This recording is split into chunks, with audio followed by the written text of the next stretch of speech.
Okay. Giles. Yes, sir. Good to see you again. Good to see you, Brian. Okay, so here we are with Giles. He's putting on an island race. A lot of people probably haven't heard about it because there's only been one island race. Why don't you give us just a lowdown of the course? Well, and where it starts, where it finishes. Well, the start of the course is Santa Barbara Island, which is 22 miles northwest of the west end of Catalina Island. Okay, so that, if you're going to go from Santa Barbara Island, you're going to be kind of heading south. You're going to be heading east. Due east. Yeah. So a westerly wind is going to make it a downwinder. It's going to be right up your rear end. Okay, so 22 miles to the end of the island, and from the end of the island to Twin Harbors is where it's going to finish. Yep, 6 nautical miles in the glassiness along the lee of the side of the island. Which isn't really glassy. If you hang a little bit away, you get like a nice, smooth downwind bump. Well, at least that's the way it was the year we did it. Yeah. So that was, let's see, when was that year? 04. Wow. 2004. That was a long time ago. I don't think stand-up existed. Well, it did, but it was still in the infancy. Yeah, it was layered. So this year, when you do the race, it's going to be October 8th. Okay, October 8th. Which is a Saturday. So for people that aren't familiar with the way the race is done, it's going to be teams. There's going to be a bunch of different categories, but it's all a teams race. There's 3 people per team. Okay. Any age that you want. All right. You can have your grandmother, you can have your grandson, and you can have a team of 3. Or if you're Bark, you just get the family together and you go do the race. That's right. So my girls are a little too young, so they're not going to be doing the race with me. I'll probably grab the old guys, maybe rally Rob and my buddy Matt to go do it, and we'll probably go stand up this year. But Island to Island, I remember Velzy at the Island to Island. I think it was a birthday party that you guys did. It was a birthday party for Mr. Velzy, and he was a long-time inspiration for me doing the Catalina.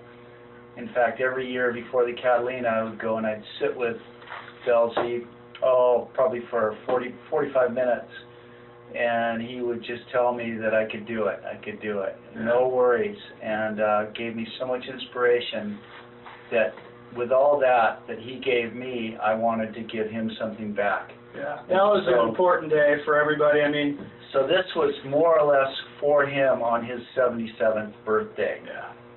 And I remember a paddleboard cake come out. We had a paddleboard. About 8 feet long. The thing was massive. No, Brian, it was 12 feet long. It was a stock paddleboard birthday cake. That's amazing. Yeah. So that was quite a while ago. It was an amazing race. I would have to say, I mean, back then I hadn't done Molokai. Now I've done Molokai a bunch of times. I would say that this is the California Molokai. It's the only race that's completely open ocean. It's the only race that's island to island, that's designed to be a downwind run. You're out in a real environment.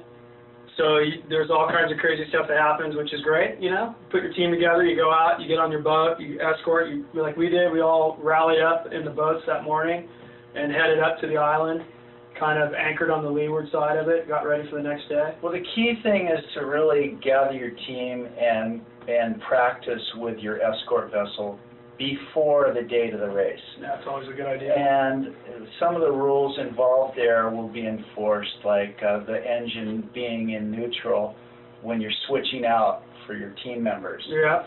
You know, that's one of the most important parts because nobody wants to have any kind of incident with a propeller on any of the boats. And we won't even, I mean... So we're going to be monitoring all that out there. There's going to be several lifeguards. Baywatch will be presumably halfway across the Santa Barbara Channel and within monitoring distance of the whole race as we approach Catalina. So safety as far as that logistics, you've always covered that well. Safety is number 1, and respect for your fellow paddler. Your fellow paddler that might be next door to you and you might be battling down the race course, and you want to make sure that their boat is away from both paddlers. All that etiquette, you know, I mean, I've heard of a few people that are going to be at the race, and it seems that it's a challenging race. You know, I think if I remember right, I'm not a nautical mile guy, I'm just a regular mile guy. It was 38 or something miles. It was a long race. Well, if you want to... What's nauticals on it? 28. 28. So it's a little longer in statute miles. Yeah. But it's not... It's a fun race. But anyways, I've heard of a few people coming. Any names you want to drop of... Well, we've got a pretty good contingent so far this year, and we've got people from as far away as Australia coming. Cool. We've got people from the east coast of the U.S., places like Florida, New Jersey, and we even have a couple of entrants from Europe. Nice.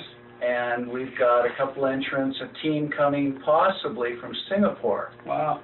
So That'll be cool. hopefully this will be up every 2 years, and it will gather the international paddling community. Nice. From all over the world. So, stand up.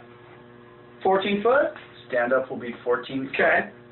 Traditional paddleboarding? Traditional will be stock, 12 foot. 12 footers? And open, which will be 18 or Mostly under. unlimited, yeah. Okay.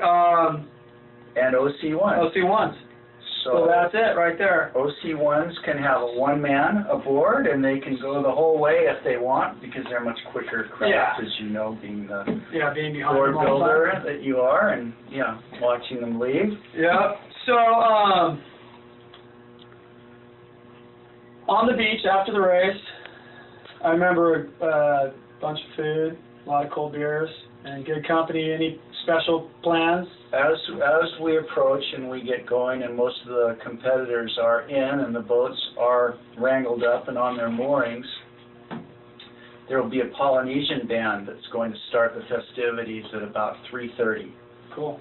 3:30. When are we starting the race? We're starting at 7 o'clock Saturday morning. Okay, so at 7 o'clock in the morning, we're probably going to get an hour off the top that will probably be lighter winds, kind of. Yeah, well, you never know out there, you know, if it just depends.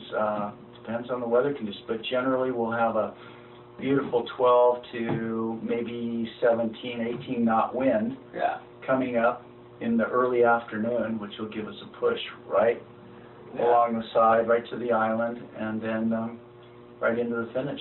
Yeah. So I do remember at the start, remote island. Very kind of a remote. little cliffy, one little stairway that goes up to one little shack, and that's It's called the landing. Okay. And there will be, all the boats will be anchored in the lee of that island. And I just put on the Facebook, I suggested that all boats make sure that their anchoring techniques were up to par, and that they had plenty of ground tackle, meaning they got plenty of chain. Yeah, that's always a good idea. Because in the evening the wind does come up sometimes. I remember it was pretty windy last And time we were there. you just want to make sure that your anchor's set and that you don't do any dragging around the anchorage, because there might be as many as 100 boats there. Yeah, it's going to be unreal. So, everyone has to take that into consideration as they choose for this adventure. Sorry to interrupt you. What, these races, I mean, I love that it's a team race, you know, because when you get an escort boat, you get a long distance.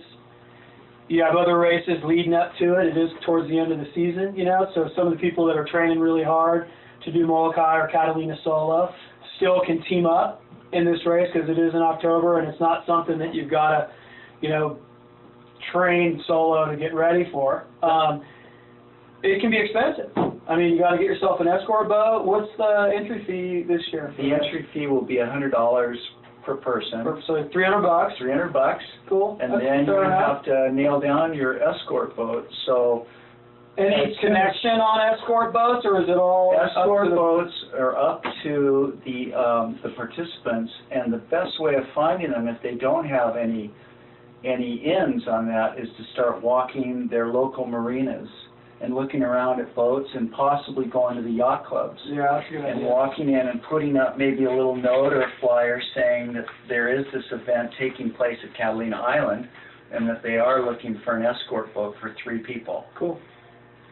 Sounds good. And And with that, there shouldn't be any problem. We're trying to get a place on the website which will have a list of available escort boats. Yeah. Right on. Yeah. Okay. Talk a bit about like the first race, like. Yeah, the first race. What was it like, Brian? So. It was socked in fog on the way up to the island. I remember that. We had to wait, and we kind of hugged each other on the way up. You know, lined the boats up and kind of took off. My situation was a little odd because I was in Machado's family boat, and we took off, and Rob hadn't showed up, so I had no idea. He actually didn't show up, so we thought we were going to run with his dad. It was me, Matt, his dad, and I doing the race. His dad never paddles much, but it was going to be fun. And then, so we got up there, anchored, remote. We're paddling around a little, kind of a little deep water, shelfy, sharky vibing start spot, you know. If there is one of those. Felt like it to me, but got up early the next morning. I mean, that night everyone was getting their stuff together. Boats were spinning around like Giles was saying. I mean, it was windy. It was really windy, and it went from being sunny and beautiful to just being all a total mess. But that's just part of being on a boat, not in the ocean. But so, anyways, the next morning woke up, took off, and there was a lot of great racers. I mean, a lot of fast racers. I mean, this was a long time ago. Mikey was there, running an unlimited with. We had George Cavris. We had Tony Hotchkiss.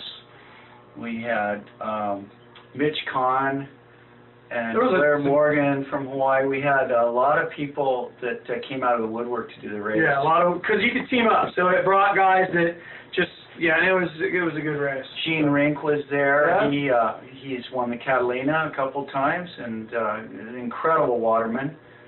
And hopefully he'll come again for. There was a lot of different boats. It was cool to see all the boats lined up and everything. But so we took off.